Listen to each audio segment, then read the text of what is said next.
Good morning, everyone. It's Dr. Brace here for Facial Plastic Fridays. I hope you've liked the clinical pearls throughout the week. Never mind my N95 lines on my face. So for today's Facial Plastics Friday, I wanted to continue our facelift series.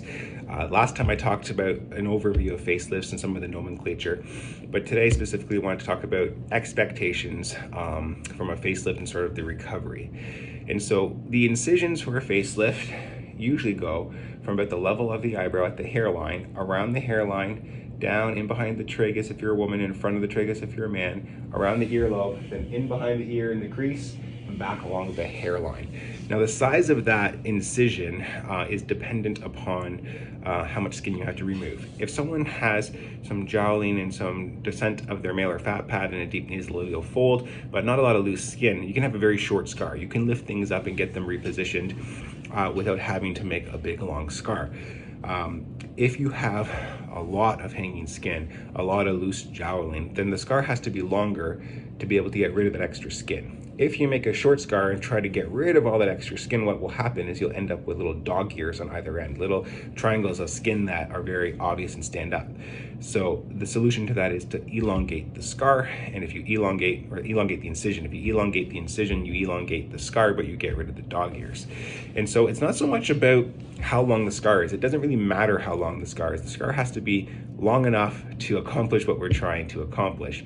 And what I wanted to show here today was a patient who was gracious enough to let me show her 1 week facelift photos. So we operated, actually there's 6 days. We operated on this lady last weekend at Clinic 360, and she's 6 days out. And so today I was removing her sutures. I use little tiny 6-0-prolines in front of the ear here, and I usually use absorbable sutures in behind the ear, usually a fast absorbing gut. But you can see here in these photos at 1 week what the incision line looks like. The key to facelift incisions to having a very, very nice scar or an imperceptible scar, no matter how long it is for there to be zero tension on the skin.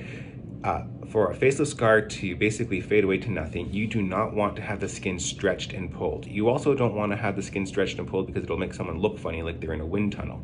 But when you have skin on tension, the scar will stretch, will thin out, will sometimes get thicker, but will be a very wide, obvious scar. And so the secret here, and this is my mantra in the OR whenever I have residents with me, is no tension, no tension, no tension. I would almost rather a little tiny bit of laxity at the incision line than have it be under any tension. So you can see here at 1 week what these incision looks like.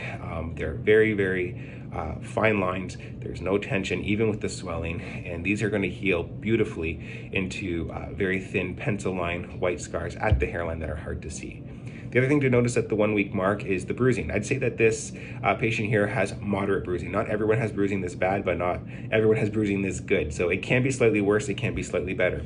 2 things help with bruising tremendously that we recommend for everybody. One is arnica, and starting arnica pills, not creams, but pills, usually 2 days before surgery and then for a week afterwards, can greatly reduce the bruising. And number 2 is tranexamic acid. And tranexamic acid is a medication we give in the IV at the beginning and the end of a facelift, and it's a medication that stabilizes blood clots. It doesn't create them, but once they're created, it stabilizes them so that there's less bleeding, less bruising. The third thing that can help with the bruising after it's already formed is the pulse dye laser. And so we did that for her today, zapped those bruises. And what we'll find is that that purple color bruise tomorrow will be light pink. So the laser doesn't erase them right away, but it speeds up the resolution. So that's what you can expect at the 1 week from a facelift: a bit of swelling, little incision lines that are looking like they're healing beautifully, and some bruising to some degree.